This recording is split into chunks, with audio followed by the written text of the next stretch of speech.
Thy bond shall become the wings of rebellion and break the yoke of thy heart.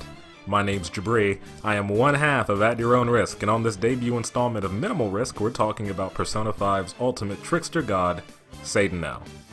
In 2017, Atlus released the 5th installment of the Persona series, once again allowing fans to experience the visceral, simulated thrill of going to high school, getting a part-time job, and hanging out with friends. In between all that, though, you spend your time fighting, collecting, and commanding a myriad of mythological figures and creatures known as personas, the designs of which range from provocative to playful to fascinatingly weird and gross because yes, that is a penis and a chariot, a dick on wheels, ladies and gentlemen. Amazing. The most interesting aforementioned aspect of these creatures, however, is the fact that they aren't just the craziest phallus-shaped things Atlus could come up with, but interpretations of legends and figures from various kinds of real-life folklore. Mara here, for example, is a demon from Buddhist myth. Thor and Loki show up in the game to rep Greek mythology, and not only does Persona 5 pull very heavily from Christianity by including the 4 horsemen of the apocalypse and a few archangels, but even concepts like the 7 deadly sins and the Holy Grail are central to the game's themes and plot, respectively. That brings us finally to Satanael. Satanael is representative of the game's central themes, those being chaos, agency, rebellion, and ultimately freedom, as almost explicitly stated by the game's amazing original teaser trailer.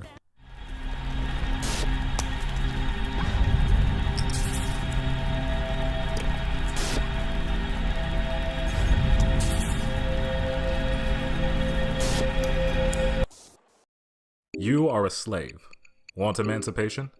This is the line that shows up in the midst of 5 ominously situated school chairs, each one with a ball and chain latched onto their front legs. The question and imagery presented nigh perfectly encapsulates the game's central conceit, which is that everyone is burdened by the expectations placed upon them, and that we all, on some level, have our agency and freedom being hoarded over us by some other larger force, whether that force is an overbearing family member, an abusive, manipulative, or otherwise oppressive authority figure, or, as in the case of the game's primary antagonist, humanity's subconscious desire for law and order made twisted, corrupted, and manifest in the form of a god.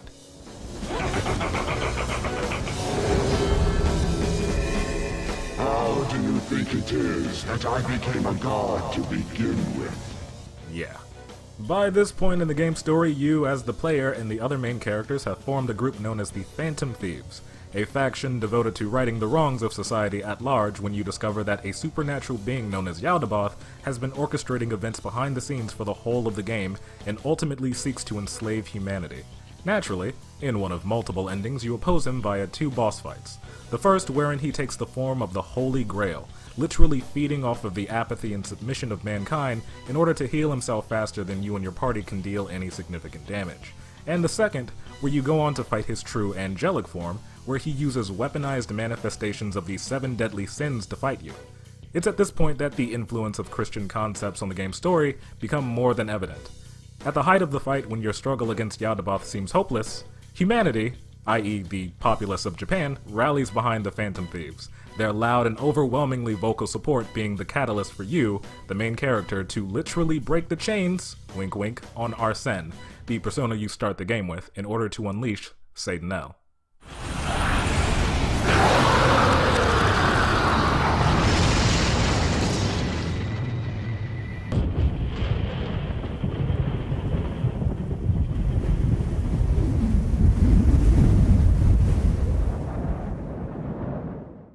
Satanael stands in significant and stark contrast to Yaldabaoth, both aesthetically and conceptually.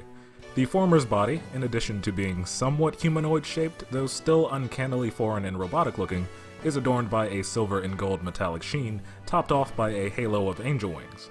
The latter, however, isn't revealed through some bright or holy light, but by the formation of dark clouds, individual black feathers falling off of his obsidian bat-like wings, the presence of which giving him a far more graceful and natural, if animalistic, look than Yaldabaoth and his clearly mechanized limbs. Yaldabaoth in Persona 5 is based on a figure in the Old Testament known as Demiurge, a false god whose main goal is to keep the souls of humanity under his command and tied to the mortal plane.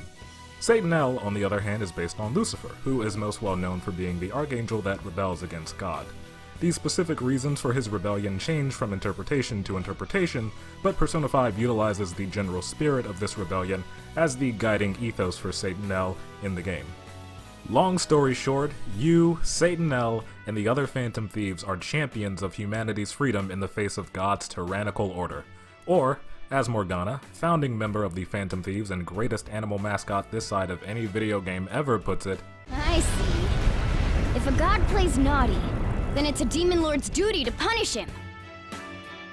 What better way is there for a finale as a trickster? with that, you command Satanael to pull out his big gun and use the sinful shell, which is, quote, a bullet made from the 7 deadly sins that can pierce even a god, and proceed to shoot Yaldabaoth in the head.